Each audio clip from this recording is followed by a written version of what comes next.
두 번째 동영상 시작할게요. 무스탕에 대해서 공부하고 계신데요. 무스탕과 비슷한 양가죽으로 세무라는 게 있습니다. 많이 들어보셨을 거예요. 양가죽에서 곱슬곱슬한 털이 달린 질긴 외피를 벗겨내고 무두질한 양가죽의 거칠거칠한 내피만 쓰는 가죽을 스웨이드라고 부르는데 한국에선 세무로 통합니다. 양가죽에서 내피만 쓰기 때문에 부드럽지만 무스탕보다 내구성은 떨어진다는 게 단점이죠. 세무는 사실 잘못된 표현입니다. 스웨이드라고 하셔야 하는 게 맞습니다. 무스탕은 머스탱, 세무는 스웨이드. 여러 번 연습하셔서 입에 붙을 때까지 반복해 주시면 정말 좋겠습니다. 그런데 무스탕을 외국에서는 머스탱으로 부를까요? 아닙니다. 무스탕은 한국말이니 당연히 안 쓸 거고요. 옷을 보고 머스탱이라고 하는 외국인은 한 명도 없습니다. 무똥 자켓, 무똥 코트는 영어가 아니라 프랑스어잖아요. 그럼 미국인들은 무스탕을 보고 무엇이라고 할까요? 좀 어려운 영어 단어라서 소개해드릴까 말까 고민을 했는데요. 기왕 말이 나왔으니 용감하게 저질러 보겠습니다. 무스탕을 영어로는 바로 shearling coat 혹은 shearling jacket으로 불립니다. 따라해볼까요? shearling jacket, shearling jacket, shearling jacket, shearling jacket. 무스탕 자켓이라는 뜻입니다. 그냥 한국말처럼 시어링 자켓이라고 하면 무스탕을 말하는 겁니다. 영어를 공부하시는 만큼 갈 때까지 가보자고요. 인터넷에서도 보통 무스탕을 설명할 때 시어링 자켓이라고 소개되오니 시어링이라는 말이 나오면 무스탕 옷을 말하는 것으로 알아두시면 정말 좋으실 것 같습니다. 한때 목과 손목 부분에 여우털이나 라쿤털 등이 붙어있는 스웨이드 재질의 코트도 무스탕이라 불리며 1990년대 아줌마들 사이에서 유행했던 적이 있었거든요. 당시에는 모피와 마찬가지로 동물 애호가들에게 반감을 많이 샀으나 이후 인조 재질의 발달로 인해 그러한 반발은 많이 수그러들었습니다.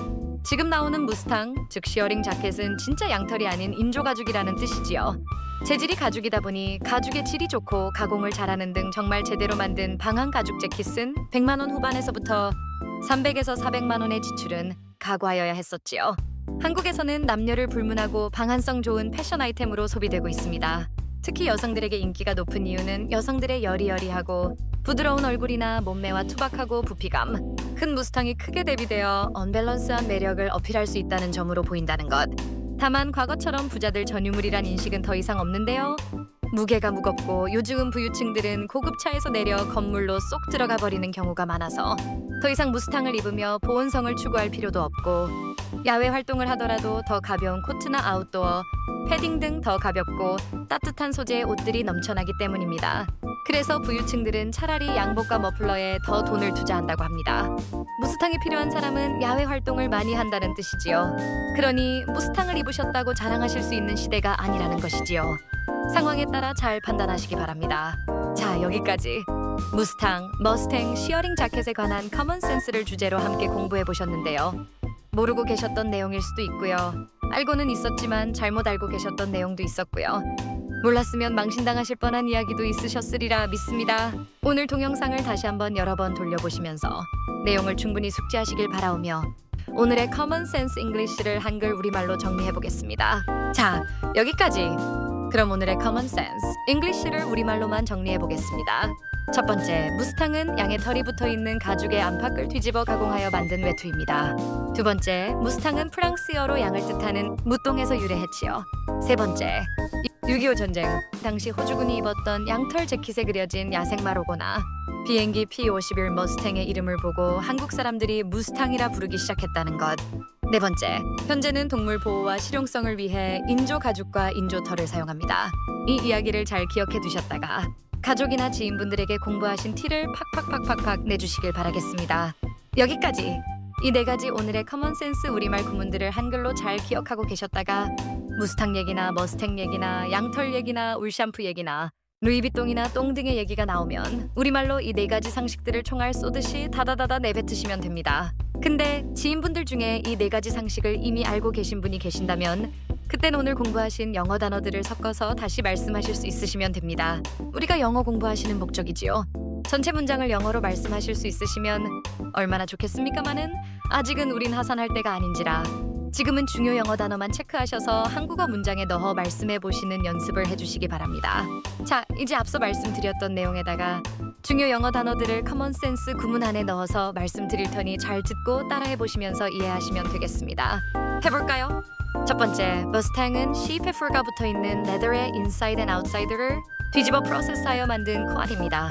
여기서 for라는 단어를 잘 알고 계심이 신상에 이로우실 듯해요. 수업 초반에 제가 털이 영어로 무엇일까라고 여쭤봤잖아요. 그런데 동물의 털은 따로 표현하는 단어가 있습니다. 그게 바로 fur입니다. 사람의 털과 동물의 털을 같은 단어로 쓰면 좀 사람 입장에선 기분이 나쁠 수 있지요. 그래서 동물의 털은 따로 fur라고 합니다. 만약 옆에 계신 분이 코트를 입었는데 털이 북실북실 달려있다면 어머, fur가 너무 스타일리시하다. 따뜻하겠네. fur 디자인이 너무 잘 만들어졌네.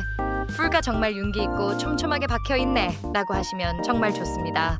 앞으로는 털이라고 하지 마시고 꼭 fur라고 하시길 바랍니다. 그리고 가죽이라는 단어도 영어로 꼭 알아두세요. leather라고 합니다.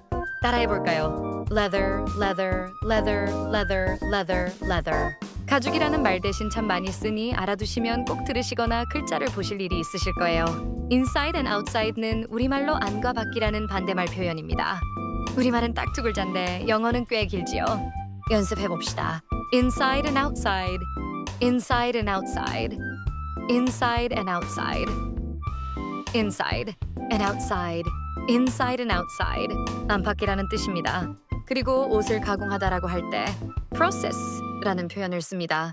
원래 process는 과정, 절차라는 뜻인데 옷을 만드는 과정을 설명할 때 이 단어를 가공이라는 뜻으로 사용합니다. 자, 그럼 다시 한번 영어 단어를 넣어서 오늘의 첫 번째 커먼 센스를 연습해 볼까요? 첫 번째, 머스탱은 sheep의 fur가 붙어있는 레더리의 inside and outside를 뒤집어 프로세스하여 만든 코어티입니다. 지금 이 문장을 문제없이 알아들으셨다면 우리는 오늘 정말 영어 공부를 너무 잘하고 계신 겁니다. 두 번째, 머스탱은 프렌치로 sheep을 뜻하는 무똥에서 come에 from했다. come from은 어디에서 유래하다라는 뜻입니다. 어렵지 않으시죠? 세 번째, 코리안 워 당시 The Australian Military가 입었던 울 재킷에 그려진 와일드 호스 로고나 에어플레인 P-51 무스탕의 남을 보고 코리안들이 머스탕이라 컬하기 시작했습니다. 6.25 전쟁을 영어로 무엇이라고 할까요? 6, 2, 5라고 하신 분은 다음 주에 부모님 모시고 오시기 바랍니다. 우리는 6월 25일을 기억하기 위해서 날짜를 사용하지만 외국에서는 전부 한결같이 Korean War라고 합니다. 한국 전쟁인 것이지요. Korean War는 한국 전쟁이라는 뜻입니다.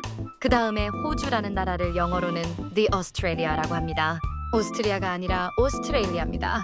이승만 대통령의 영부인이셨던 프란체스카 여사도 호주 사람이었는데 우리나라 사람들이 발음을 헷갈려해서 오스트리아 사람으로 알려지기도 했었지요. The Australia 뒤에 알파벳으로 붙이면 The Australian이 돼서 형용사가 됩니다. 그래서 우리말로는 호주이라고 해석이 되지요. 군인은 영어로 무엇일까요? 네, 바로 military입니다. 단어가 꽤 많네요. 그래도 해보자고요. 다시 한번 세 번째 커먼 센스를 영어로 해봅니다.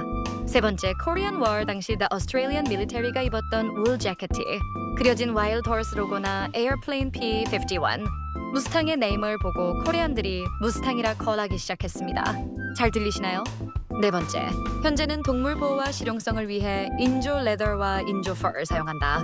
인조 가죽과 인조 털을 사용한다는 뜻이지요. 자, 여기까지. 오늘은 말에 대한 오해와 편견에 대해 알게 된 시간이었는데요. 고사성어로는 이렇게 표현할 수 있을 것 같습니다. 인호성명이요 여시고변이라. 오해로 인해 이름이 만들어지고 시대와 함께 변화한다는 뜻입니다. 이름과 의미는 우연한 오해에서 비롯될 수도 있지만 결국 시대의 흐름과 가치관에 맞춰 함께 변화한다는 말입니다. 무스탕은 원래 야생말이라는 뜻인데 어떤 오해에 의해서 양가죽 코트를 무스탕이라고 부르게 되었다는 것이지요. 이 고사성어도 잘 알고 계셨다가 좀 배웠다고 잘난 체 하시는 지인분들께 한 방 먹이실 필요가 있을 때 꼭 써먹으시길 바랍니다. 여기까지 대단히 정말 수고하셨습니다. 다음 시간에 우리가 몰랐던 동물 상식에 대한 커먼 센스를 공부하겠습니다. 어떤 동물인지 많이 기대해 주시고요. 모쪼록 일상생활에서 꼭 무스탕에 대해 이야기하실 때 그 기회를 놓치지 마시고 대화의 주제로 삼으셔서 공부하신 티를 팍팍 내시고 자랑질 하시길 바라겠습니다. 마지막으로 제가 오프라인 시간에 나눠드린 프린트물에 빈칸을 꽉꽉 잘 채우셔서 사진 찍으신 다음에 저한테 꼭 카톡으로 보내주시길 간절히 협박하며 기다리겠습니다. 숙제를 잘하심이 신상에 이로우실 듯해요. 안 해오신 분들은 옥상으로 올라오시거나 부모님 모시고 오시기 바랍니다. 여기까지입니다. 오늘 대단히 고생하셨습니다. 즐겁고 보람찬 주말 보내시고 다음 주 목요일 수업에 꼭 행복한 모습으로 다시 뵙겠습니다. 감사합니다. I really appreciate it. Have a nice and happy day. Take care about yourself. See you next time. Bye bye.